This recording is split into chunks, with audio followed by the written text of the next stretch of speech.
It's December 5, Ukraine Media Center Confirm continues its operation. My name is Svetlana Shaparenko, and now we will be talking about the mobilization and results of the Verkhovna Rada's work. Joining us online is Fedir Venislavskyi, People's Deputy of Ukraine, member of the Parliamentary Committee on National Security, Defense and Intelligence, representative of the President of Ukraine to Verkhovna Rada of Ukraine.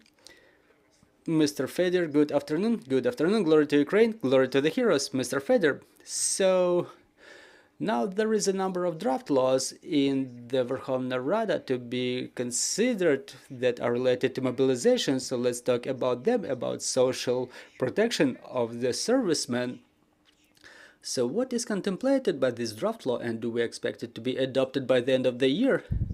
Yes, the Committee of National Security, Defense and Intelligence, while working on the amendments to the legislation, worked out two quite complex draft laws. One of them covers social protection of the military and the policemen. It's called on the amendments of certain regulations related to the operation of military and police. It was registered with the Verkhovna Rada of Ukraine yesterday. And another draft law is about the mobilization processes, about military service. So the work is underway. There are discussions of some final provisions of it, and there are chances that it would be registered with the parliament shortly and will be considered by the parliament within the next couple of days. So talking about the social protection, the draft law proposes to improve the matters related to the leave. For example, when the servicemen have children born to their families, then it covers the matter of pensions, the calculation of the track record for the military during processing of or calculation of their pensions. So when we talk about fulfillment of their job duties during the martial law, 1 day is counted as 2 days and 1 year as 2 years. And if the military takes part in the defense and protection during the martial law, and if those, so the days are counted as 1 day per 3 days, and if they take part in battle operations, 1 day is counted as 4, and if they are imprisoned or taken prisoners of war, 1 day is counted as 5. So those are the matters covered by this registered draft law, which also proposes to improve the matters of leave for the military and to improve other matters related to the social protection of the military and the members of their families. Another draft law to amend the law on military service and mobilization covers the issues related to amendments to mobilization processes, changes to disciplinary manuals of the armed forces of Ukraine, and the goal of this draft law is to improve the process of mobilization that, as the today's practice evidences, have certain problematic aspects from point of view of its implementation and legal aspects. For example, there are grounds based on which a person's draft may be postponed. Those grounds should be improved in order not to allow any abuses and to make sure that those people who maintain some relatives who are categorized as vulnerable categories of population would not be drafted. So all those matters are improved. We'll understand, we'll know the examples when, for example, taking care of a vulnerable member of a member of a family which belongs to a vulnerable category. Such care was processed by a number of persons that can serve as a ground for postponement of the draft, but there are cases when other members of their families can take care of such relatives. Also, the serving of draft notices process should be improved to avoid conflict situations. It is proposed and not to allow the people not to fulfill the legal obligations. So during the martial law, it's proposed for those people to have not only the ID but also to carry a document that confirms their registration with the draft office. So basically a document that tells whether they are fit or unfit for military service to avoid any abuses and conflict situations. So to sum it up, it's proposed to improve certain issues related to the operation of all of the components of the local governments and central governments, all the businesses and companies in terms of mobilization procedures, because for the time being the law on mobilization says that the mobilization contemplates a number of measures taken by the businesses, so central and local governments, but in fact, in practice, that complicated procedure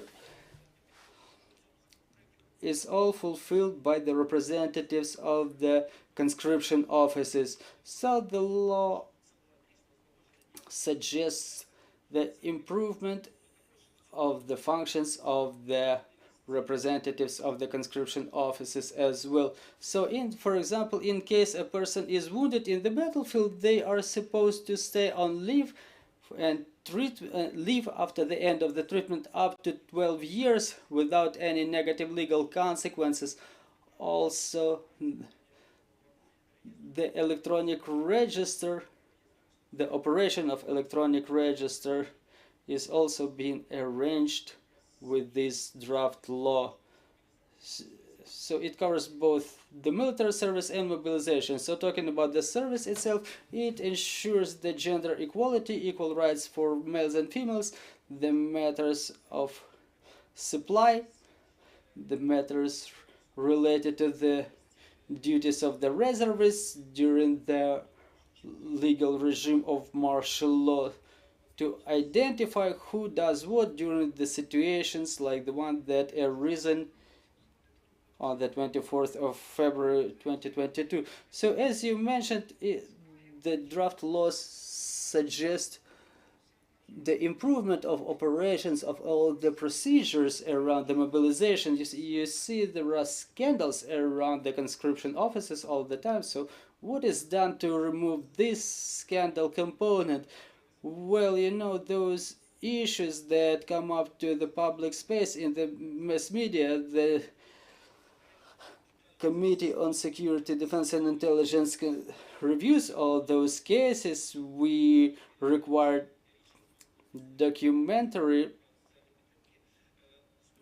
documents that confirm the actions of all those representatives of the conscription offices. You know, we find out that those scandals are fabricated by the citizens who try to get to the media space or try to get their conscription postponed.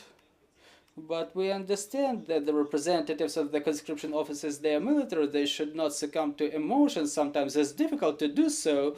So it's not a matter of lack of professionality of the representatives of the conscription offices. So to avoid such cases, and they just try to find out in those cases whether those people are subject to military service or not. This is the only thing that they try to find out. So as I mentioned, we envisage the people who are fit for service to be carrying both their IDs at all times and document that identifies their status of military registration. Also, the process of serving the conscription letters is also improved. There is a number of mechanisms that are proposed to be improved, not to narrow everything down to personal serving against signature. I think all those things will be improved, and as soon as we get support by the local governments, as soon as we have the support by the educational institutions, social protection institutions, all those activities will be more balanced in weight, and they will not result in any conflict situations. Well, talking about demobilization, about the right of the military to demobilization of those who were drafted. So when should we expect for any changes in this area? So those are the main complicated problems that were discussed on the level of the committee. There were different propositions. What is the term after which the people can retire for demobilization? But multiple times I was saying it on your broadcast, during the full-scale invasion in the global practice in the history, there were no examples of full demobilizations. We understand the citizens that are in the ranks of the armed forces from the very first day of the war, they should understand the benchmarks of their military service, and we discuss this problem all the time. It's now proposed to contemplate demobilization after 36 months of service. There are other propositions, but we are still in discussions on and negotiations on those issues, as the law in effect contemplates that regulates the military service in Ukraine. If there is a regime of martial law imposed, the retirement of those military who are undergoing military service is not contemplated. We've regulated this issue previously that contemplates that those people can switch to contract-based service. And talking about the full retirement, the negotiations are still underway. I cannot say that there is some global or general solution to this issue. Well, in terms of those changes and amendments that are planned to be made to the regulations on the military service, is the government in consultations with the military or with the civil sector? Well, the working group that works with the Committee of National Security, Defense and Intelligence is headed by a number of people's deputies. Apart from them, the working group that works on the draft law on the improvement of all the procedures, it also includes the representatives of all the components of the defense and security sector, along with the representatives of civil society. So those amendments are a consolidated position of representatives of defense and security sectors, people's deputies, and the civil society. And the last question, are the deputies going to go on a winter recess? And what will be the end of the year for Verkhovna Rada? Well, since the beginning of the full-scale invasion, the deputies decided not to take any vacations, no recess. There are regulations in the constitution that require us to open and close the session, so I hope during those days we are about to close the old session and to start the new session, but there will be no suspension in the operation of Verkhovna Rada until the end of the martial law. Talking about the plans of operation of Verkhovna Rada, by the end of this year, during those plenary sessions that will be called upon the decision of the head of the Verkhovna Rada, we will take maximum effort to make sure that those regulatory amendments related to improvement of legislation in the sector of defense and security, improvement of capabilities of our armed forces, and the matters related with Euro integration, as well as those related to fighting corruption, will be voted in consolidated manner. We have questions on the floor. Good afternoon, Angelina Strashkovich, Ukrinform. Mr. Fedir, my question is as follows. President of Ukraine, Volodymyr Zelensky, stated on the 24th of November that he mandated to prepare the mobilization plan for Ukraine for the next week. And he said that he expected to see this plan on the next week.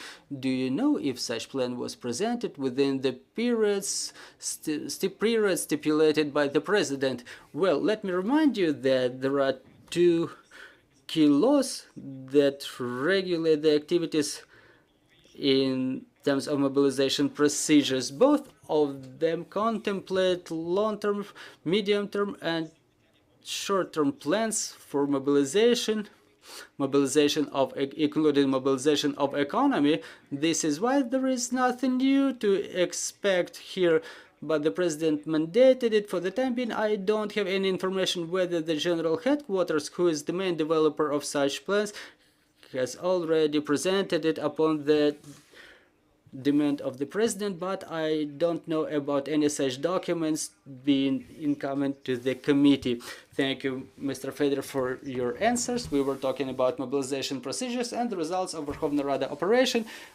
Ukraine Media Center will be back on air tomorrow. We're putting together a schedule for tomorrow. Stay tuned.